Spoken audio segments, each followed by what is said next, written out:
Assalamualaikum warahmatullahi wabarakatuh. Apa kabar semuanya? Semoga anak-anak semua hari ini dalam keadaan sehat dan semangat. Pada pertemuan kali ini kita akan belajar tema 3, subtema 1, pembelajaran 2 dan 3.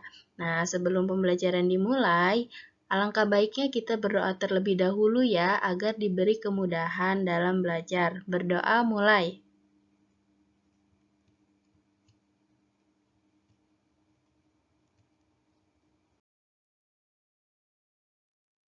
Nah, kemarin kita sudah mempelajari tentang iklan ya, apa itu iklan dan bagaimana fungsi iklan serta sistem pencernaan pada sapi.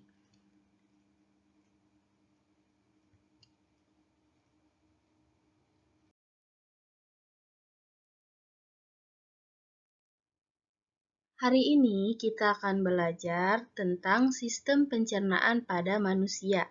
Diperhatikan gambar di bawah ini ya. Di sini ada sistem pencernaan pada manusia. Nah, pertama ini sistem pencernaan pada tubuh manusia ini berfungsi untuk menghancurkan makanan yang masuk ke dalam tubuh.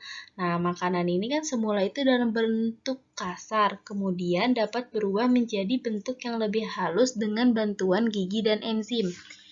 Ini cara atau urutan sistem pencernaan pada manusia. Yang pertama, makanan masuk ke dalam mulut, kemudian dikunyah makanan itu menggunakan gigi, jadi melewati kerongkongan, kemudian menelan makanan ke kerongkongan. Setelah dikunyah, makanan ditelan. Lalu proses selanjutnya adalah pemecahan makanan dari zat yang kompleks menjadi molekul-molekul yang lebih sederhana dengan bantuan enzim yang ada di dalam lambung. Nah, ini adalah lambung. Setelah dari lambung, makanan ini masuk ke dalam usus halus, di mana di sini adalah terjadi proses penyerapan sari-sari makanan yang terjadi di dalam usus halus. Kemudian, makanan yang dicerna masuk ke dalam usus besar. Nah, di usus besar ini proses pengeluaran sisa-sisa makanan. Nah, di sini juga dicerna di dalam usus besar. Kemudian terakhir pada proses anus. Nah, di sini adalah proses pengeluaran sisa-sisa makanan yang sudah tidak diperlukan oleh tubuh melalui anus.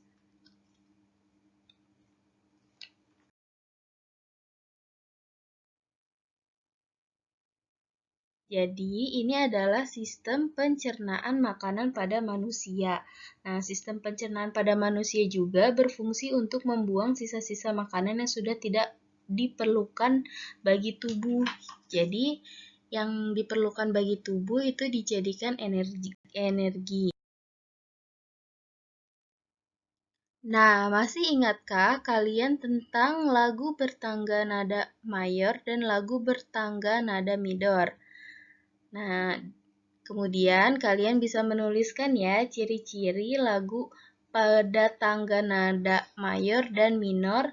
Kalian bisa baca halaman 18 buku tema 3.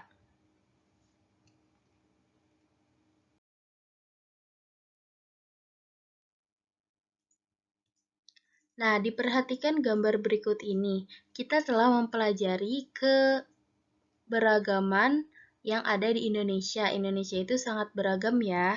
Nah, bentuk keberagaman sosial budaya yang ada di Indonesia itu terjadi pada usia. Nah, di sini ada usia muda dan usia tua. Kemudian ada jenis kelamin yaitu laki-laki dan perempuan, betul. Nah, ada bentuk keberagaman pada pekerjaan seperti pertanian, nelayan, dan lain-lain.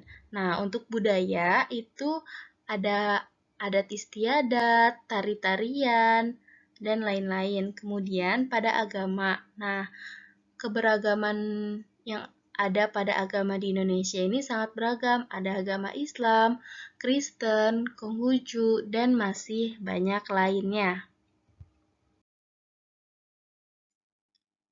Indonesia dikenal sebagai negara dengan keberagaman yang sangat banyak. Nah, otomatis di dalamnya itu terdapat manusia-manusia yang mengisi keberagaman itu sendiri.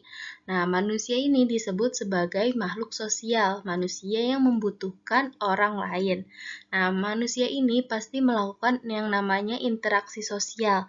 Nah, kira-kira apa ya interaksi sosial itu? Nah, interaksi sosial itu adalah hubungan sosial atau hubungan timbal balik antara individu dengan individu, individu dengan kelompok, dan kelompok dengan kelompok. Ingat ya.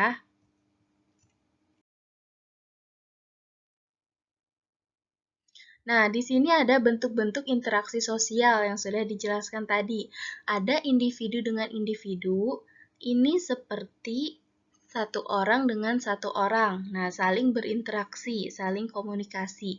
Kemudian, ada individu dengan kelompok. Nah, ini contohnya adalah seorang guru yang mengajarkan pembelajaran di kelas. Nah, guru ini kan individu. Nah, yang belajar itu kan berkelompok siswa-siswi. Kemudian yang ketiga ada kelompok dengan kelompok. Nah, ini contohnya adalah pada permainan sepak bola dimainkan secara beregu.